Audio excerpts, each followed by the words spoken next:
Good morning class 12। बच्चों, हम आपका चैप्टर कवर कर रहे थे कोऑर्डिनेशन कॉम्प्लेक्स और कोऑर्डिनेशन कंपाउंड। और कोऑर्डिनेशन कंपाउंड में हम कर रहे थे Ayurveda nomenclature of coordination compound.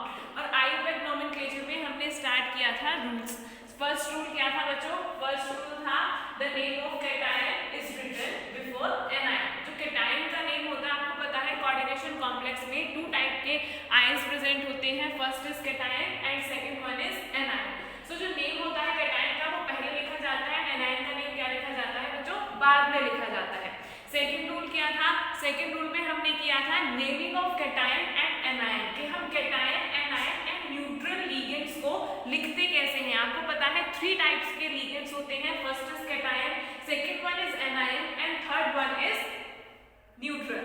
सो हमने तीनों लिगेंड्स के नेम को किस तरीके से लिखते हैं, cation, anion and neutral ligand को, ये हमने किया था। थर्ड रूल क्या था बच्चों? कि जो प्रीफिक्सेस होते हैं डाई, ट्राई, टेट्रा, ये लिखे जाते हैं। आपको पता है अगर आपका कोई भी लिगेंड जिस भी नंबर में प्रेजेंट होता है, जिस भी न्यूमेरिकल नंबर में प्रेजेंट होता है, हम उसे कैसे लिखते हैं? प्रीफिक्स में लिखते हैं। कैसे? Di, tri, tetra, penta, hexa etcetera. So जो प्रीफिक्सेस होते हैं डाई, ट्राई, टेट्रा, वो यूज किए जाते हैं to indicate the number of individual ligand.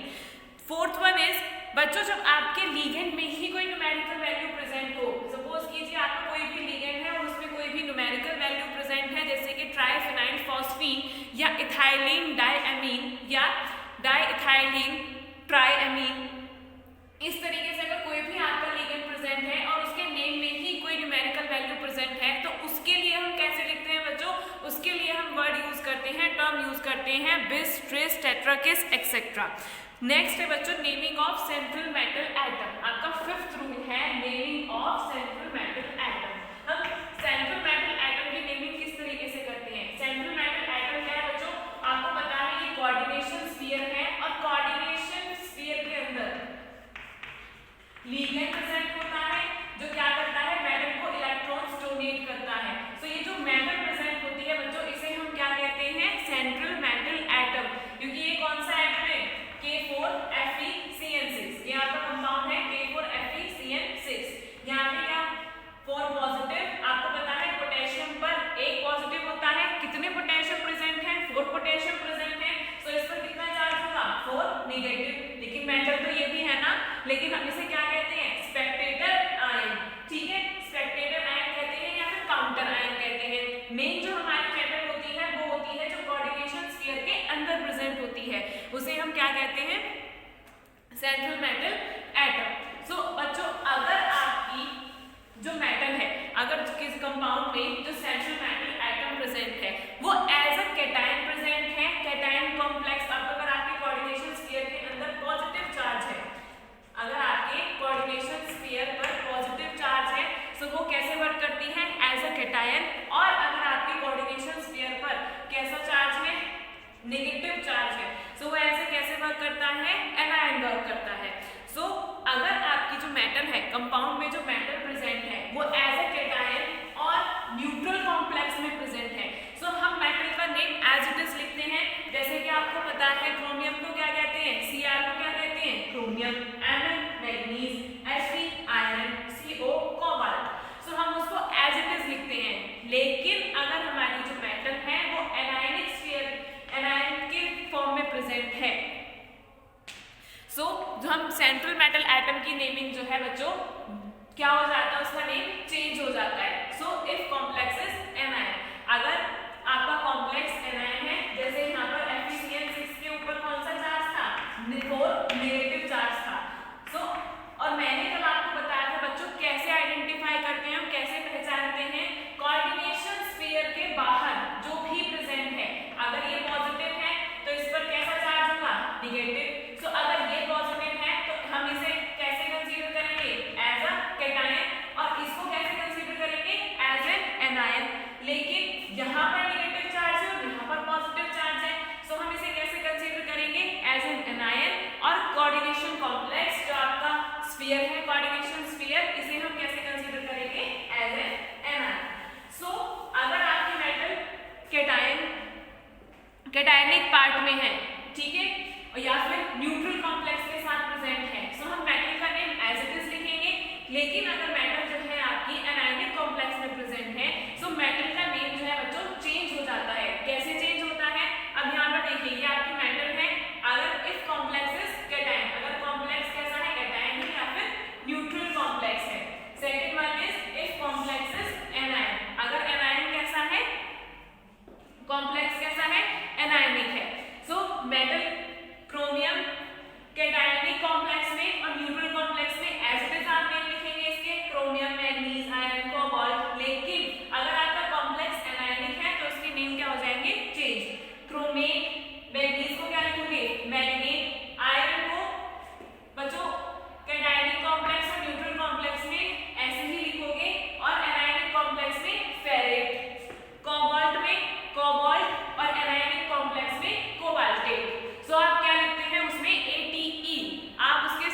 में नेम के सफिक्स में क्या ऐड करते हैं हम? ATE। तो ये आपको एनायनिक कॉम्प्लेक्स में मेटल के नेम में सफिक्स ऐड करना है ATE।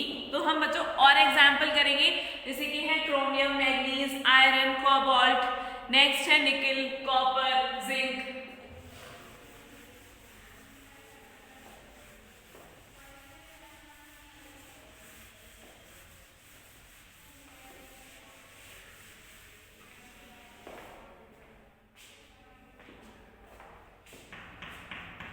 निकल, copper, zinc, boron, aluminium, palladium, platinum, boron, aluminium, palladium, platinum, silver, gold, mercury, titanium, silver, gold, mercury,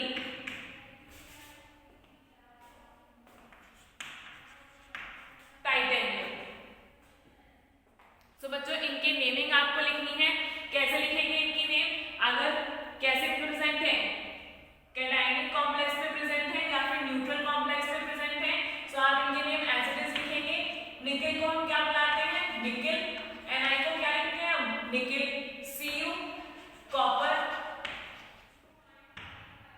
Zn, zinc, B, boron, aluminium,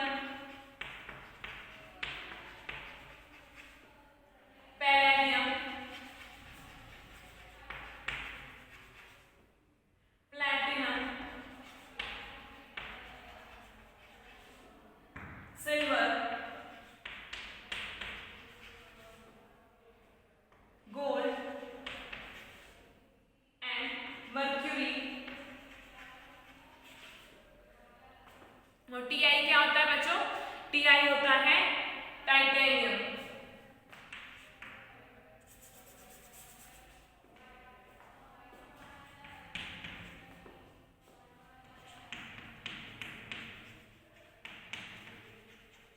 But if the metal present in anionic complex, then the name is changed. So titanium को हम कैसे लिखते हैं बच्चों? Ti। अगर आपका titanium किस में प्रेजेंट है? एनायनिक कॉम्प्लेक्स में प्रेजेंट है, तो इसे हम लिखेंगे titanate.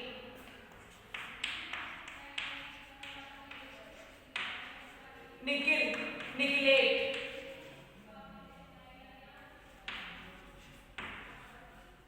Copper, cuprate, zinc, zincate,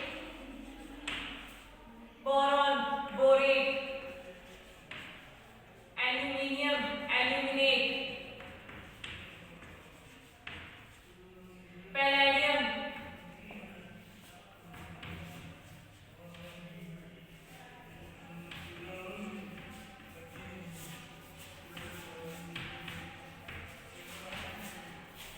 silver, aurate, silver argentate, gold, aurate, mercury, mercurate. तो बच्चों आपको इस तरीके से एनायनिक कॉम्प्लेक्स में मेटल्स के नेम लिखने हैं। निकल के लिए क्या लिखेंगे? निकलेट, कॉपर के लिए क्यूप्रेट, जिंक के लिए जिंकेट, बोरॉन के लिए बोरेट, एल्यूमिनियम के लिए एल्यूमिनेट, पैलेडियम के लिए प्लैटिनेट और पैलाडेट।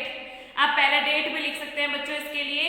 प्लैटिनम के लिए प्लैटिनेट, सिल्वर के लिए अर्जेंटेट, गोल्ड के लिए ऑरेट, मर्क्यूरी के लिए मर्क्यूरेट एंड टाइटेनियम के लिए टाइटेनेट। सो बच्चों आप पैलेडियम के लिए क्या लिख सकते हैं? पैलेडियम के लिए आप पैलाडेट भी लिख सकते हैं। सो यहाँ पर पैलाडेट। सो ये है बच्चों name of central metal atoms, naming of central metal atom. Next is oxidation number. बच्चों सेंट्रल मेटल एटम की जो ऑक्सीडेशन नंबर होती है, ऑक्सीडेशन नंबर हम किसकी लिखते हैं? ऑक्सीडेशन नंबर हम हमेशा सेंट्रल मेटल एटम की लिखते हैं। कैसे लिखते हैं? रोमन नंबर में लिखते हैं।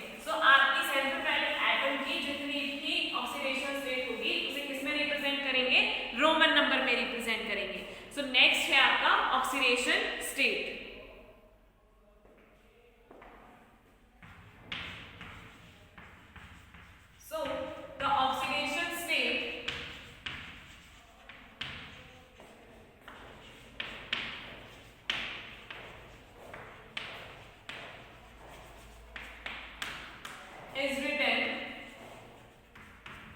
just after the name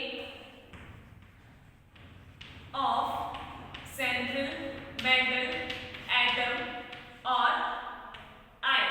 जो ऑक्सीडेशन स्टेट होती है सेंट्रल मेटल एटम की, उसे हम कैसे लिखते हैं? सेंट्रल मेटल एटम के जस्ट बाद में लिखते हैं, किसमें? इन रोमन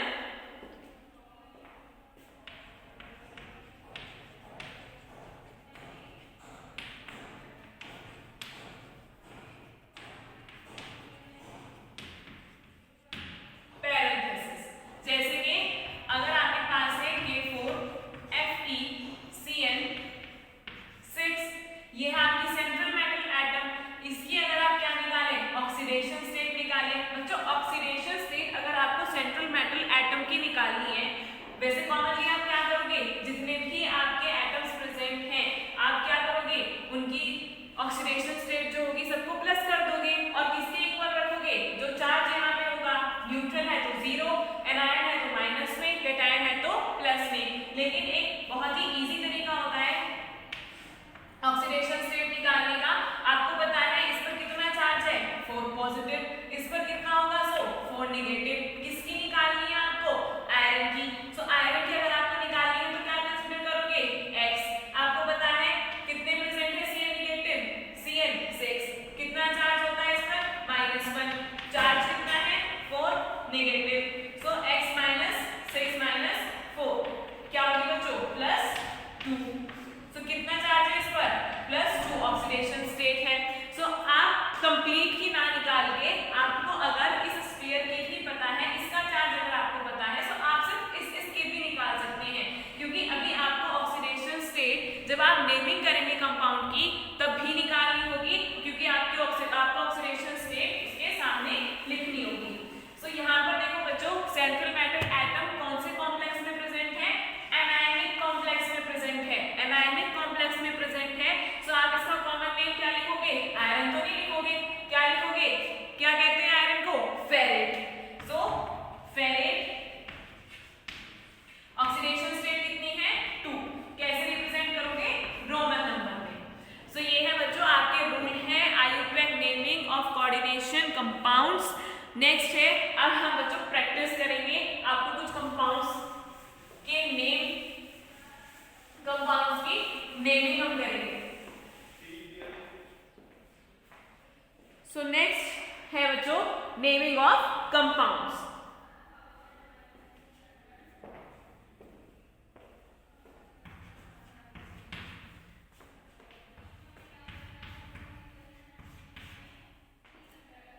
सो कुछ कंपाउंड्स हैं जिनकी नेमिंग हम स्टार्ट करेंगे।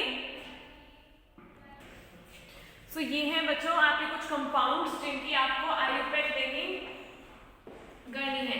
बच्चों जो IUPAC नेमिंग ऑर्गेनिक कंपाउंड्स की होती है, उसमें कुछ रूल्स ऐसे होते हैं जो आपकी इनऑर्गेनिक केमिस्ट्री की IUPAC नेमिंग में भी आपको अप्लाई करने हैं। और वो कौन सा रूल है कि आपको अल्फाबेटिकल ऑर्डर में लिखने हैं। जैसे अगर A पहले है, तो आप जिस लिगेंड का नाम A से स्टार्ट होता है, तो आप सबसे पहले उस लिगेंड का नेम लिखेंगे। सो आपको अल्फाबेटिकल ऑर्डर में लिखना है।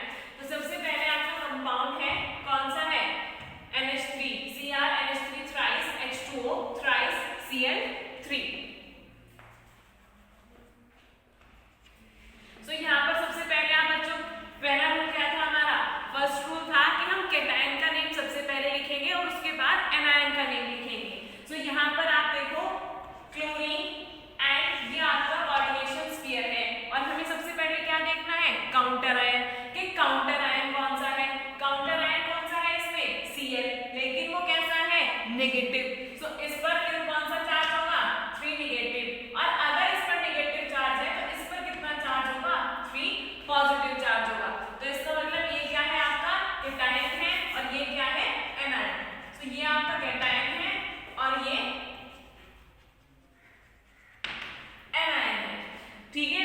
सो आपको सबसे पहले किसका नेम लिखना है? कैटायन का, और उसके बाद एनायन का। सो हम यहाँ सबसे पहले कैटायन की नेमिंग करेंगे। सबसे पहले क्या लिखेंगे बच्चों? इसमें भी आपको सबसे पहले क्या लिखना होता है? लिगेंड का नेम लिखना होता है। उसके बाद आप सेंट्रल मेटल एटम का नेम लिखेंगे। सबसे पहले लिगेंड का और उसके बाद सेंट्रल मेटल एटम का। तो बच्चों सबसे पहले लिगेंड का नेम लिखेंगे और उसके बाद सेंट्रल मेटल एटम का।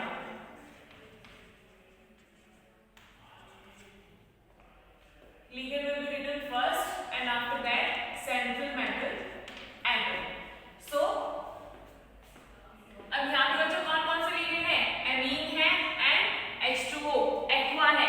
सो आपको पता है कैसे नेम हम लिखते हैं एमीन का AMMINE और एक्वा को कैसे लिखते हैं AQUA। आपको पता है AA तो दोनों में सेम है, तो आप सेकंड वर्ड देखोगे अल्फाबेटिकल ऑर्डर में M पहले आता है और Q बाद में आता है। तो हम सबसे पहले किसका नेम लिखेंगे? एमीन। कितने प्रेजेंट हैं? 3। So try aqua, after that try amine, उसके बाद किसका नेम लिखेंगे? H2O। H2O को हम क्या बनाते हैं? एक्वा। कितने प्रेजेंट है? 3। So try amine, try aqua. अब बच्चों किसका नेम लिखेंगे हम? सेंट्रल मेटल एटम का। और सेंट्रल मेटल एटम यहाँ पे कोऑर्डिनेशन स्फीयर जो है आपका कैसा है? कैटायनिक है, कैटायनिक कॉम्प्लेक्स के अंदर प्रेजेंट है। सो कैटायनिक कॉम्प्लेक्स के अंदर अगर प्रेजेंट है तो आप कैसे लिखोगे? आपको पता है जब कैटायनिक या न्यूट्रल कॉम्प्लेक्स के अंदर सेंट्रल मेटल एटम प्रेजेंट होती है तो हम उसका नेम एज इट इज लिखते हैं। सो यहाँ पर क्या है बच्चों? आपकी मेटल जो है क्रोमियम,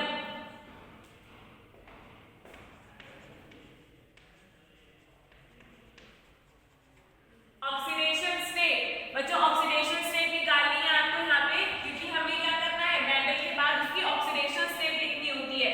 तो यहाँ पे हम मेटल की क्या निकालेंगे? Oxidation state. और जब आप इस कॉम्प्लेक्स में क्रोमियम की ऑक्सीडेशन स्टेट निकालेंगे, सो क्रोमियम की ऑक्सीडेशन स्टेट है बच्चों 3rd। सो क्रोमियम के साथ में क्या लिखोगे? 3rd। कैसे निकाली क्रोमियम की ऑक्सीडेशन स्टेट? यहाँ पे आप देख सकते हो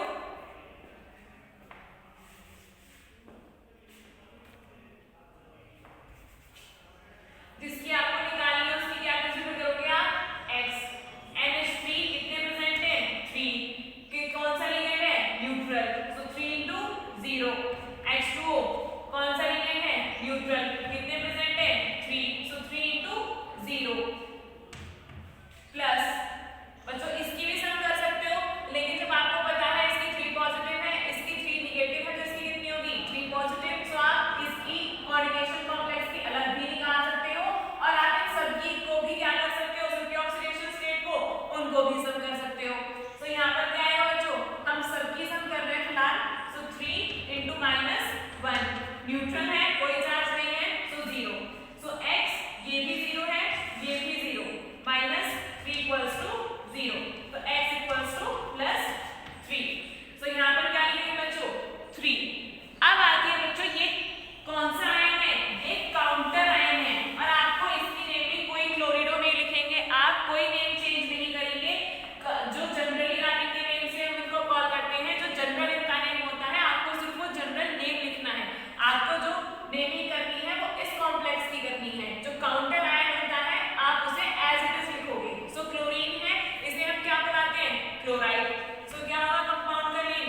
क्लोराइड।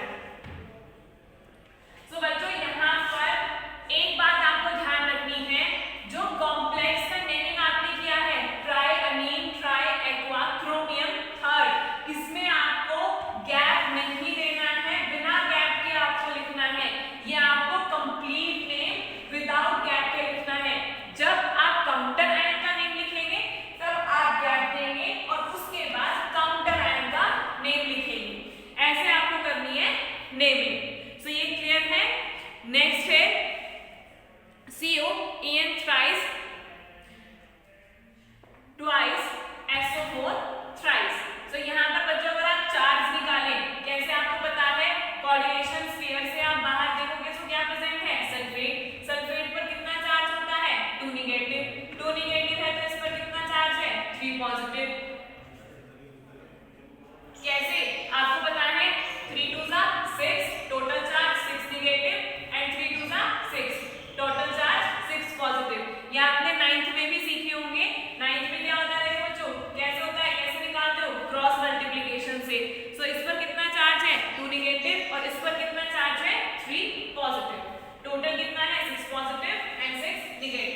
जो चार्ज क्या है, बैलेंस।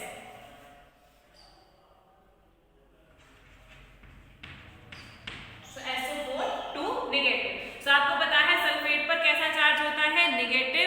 सो आपका एनायनिक पार्ट कौन सा है, एनायनिक पार्ट है सल्फेट और कैटायनिक पार्ट कौन सा है, COEN थ्राइस।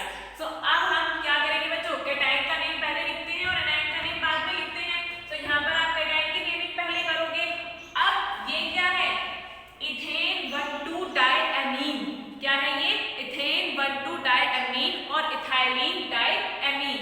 सो और कितने प्रेजेंट हैं, 3। और हमारा सेकंड रूल, थर्ड रूल क्या था, थर्ड रूल था हमारा कि अगर, सॉरी फोर्थ रूल था आपका कि अगर आपका जो लिगेंड है उसमें ही न्यूमेरिकल वैल्यू प्रेजेंट है, सो उसको इंडिकेट करने के लिए, उसकी न्यूमेरिकल वैल्यू को इंडिकेट करने के लिए हम क्या लिखते हैं, बिस, ट्रिस एंड टेट्राबिस।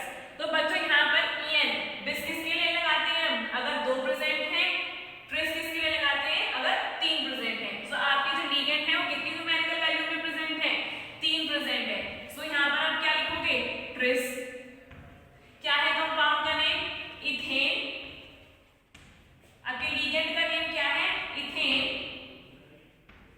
1,2 डाइएमीन। नेक्स्ट है बच्चों कोबाल्ट। किसमें प्रेजेंट है आपकी central metal atom, cationic complex में प्रेजेंट है। कैटायनिक कॉम्प्लेक्स में प्रेजेंट है तो इसका नेम हम कैसे लिखेंगे, कोबाल्ट। अब आती है बच्चों इसकी ऑक्सीडेशन स्टेट। ऑक्सीडेशन स्टेट आपको निकालनी है, आप सिंपल इस कॉम्प्लेक्स की भी निकाल सकते हैं या फिर आप अलग अलग भी निकाल सकते हैं। अगर आप इस कॉम्प्लेक्स की अगर निकाले तो बच्चों ध्यान रखना कि EN इथेन 1,2 डाइएमीन जो होता है ये एक न्यूट्रल कॉम्प्लेक्स है, न्यूट्रल लिगेंड है। न्यूट्रल लिगेंड है तो इसकी ऑक्सीडेशन स्टेट क्या होगी, आपको पता है न्यूट्रल लिगेंड की ऑक्सीडेशन स्टेट क्या होती है, 0।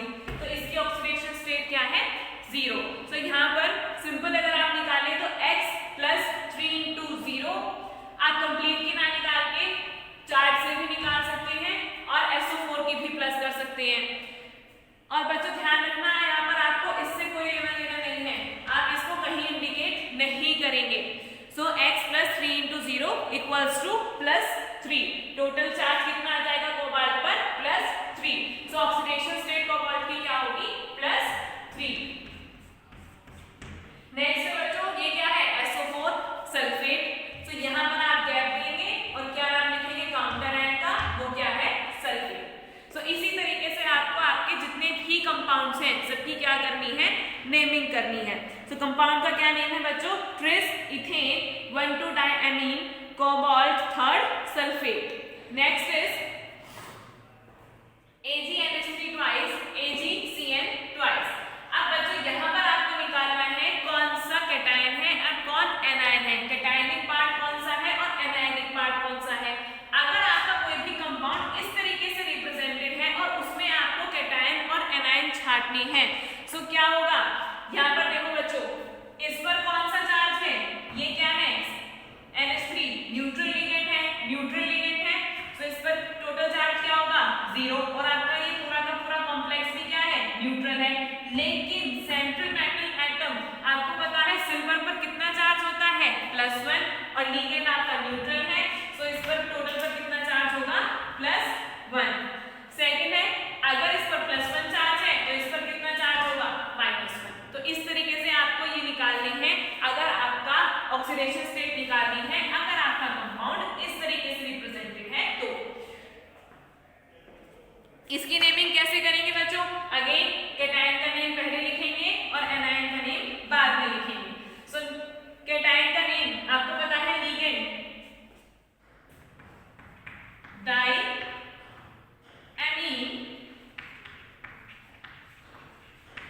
सिल्वर, ऑक्सीडेशन स्टेट क्या है बच्चों, 1। सो फर्स्ट कंपाउंड का नेम क्या है, डाइएमीन सिल्वर। लेकिन बच्चों अब है सेकेंड कॉम्प्लेक्स का नेम। सेकेंड कॉम्प्लेक्स का नेम आप कैसे लिखोगे, आपको पता है ये तो एनायनिक कॉम्प्लेक्स है, एनायनिक कॉम्प्लेक्स है तो सिंपल सी बात है, सबसे पहले अगेन ये क्या है, CN। तो CN का नेम पहले आएगा कि अल्फाबेटिकल ऑर्डर में C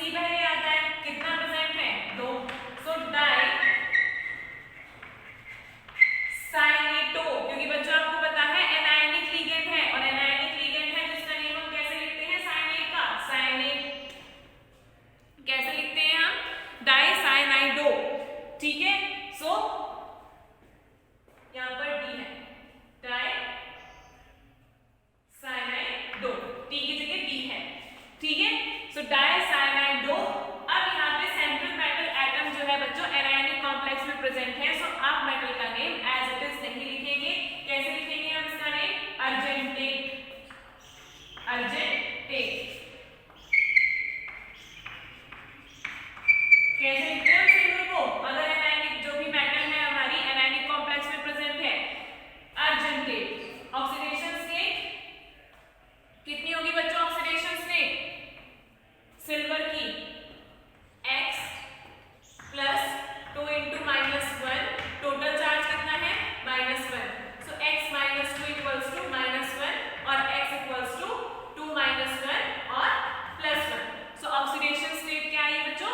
+1। सो यहाँ अर्जेंटेट के सामने क्या लिखेंगे? 1। सो कंपाउंड का नाम क्या है बच्चों? डायएमीन सिल्वर 1, डाइसाइनाइडो अर्जेंटेट 1। सो ये है आपका कंपाउंड।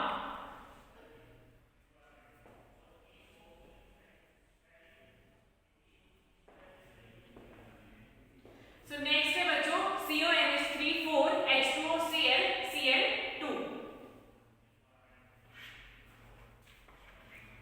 आईडीओ लगाते हैं ना, सो यहाँ पर क्या आएगा? आईडीओ डाइसाइनाइडो अर्जेंटेट 1। सो नेक्स्ट है बच्चों आपका कंपाउंड CONH3 4H2OCl। सो ये बच्चों हम आपकी नेक्स्ट क्लास में करेंगे। और आपकी जितने भी आयुर्वेद नेमिंग है बच्चों, आपकी एनसीईआरटी में जितने भी कोऑर्डिनेशन